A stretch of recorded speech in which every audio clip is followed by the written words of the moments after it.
Udaba lokuphazamiseka kohlelo lokudla ezikoleni zaKwaZulu Natal selususe omkhulu umsindo. Ikhuluma nabezindaba, i-ANC ivumile ukuthi lolu hlelo bese lizowaphu phansi. Sihlangene noNgqongqoshe uMama uFraser izolo sizama ukuthi asichazele kabanzi ngokuthi kwenzekani ngalolu hlelo lokufida izingane ezikoleni.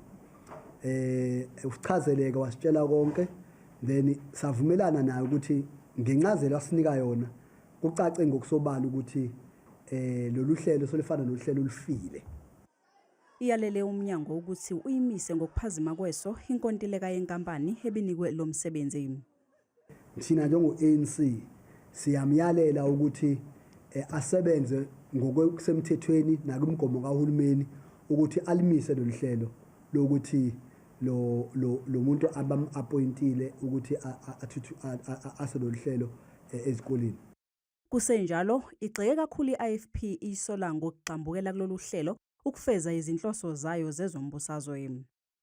Sishaqekile, sathuka, saphela nasozwaneni uma kuvela lenkinga iqembu lenkatha isiqala ukuthi isebenze lolu hlelo ukuthi izithuthukise yona ngokuthi ihambele izikole iyovuselela uhlelo lawo oludala lobuthubotho lapho esasinyanzelwa khona ukuthi sasingangeni ezikoleni singenalo lekhadi labo leqembu labo. Iyalele uhulumeni wesifundazwe ukuthi kuthi kushaya nje uLwesibili lwangesonto elizayo zibe sezikutholile ukudla zonke izikole zesifundazwe okuzohlala inyanga yonke.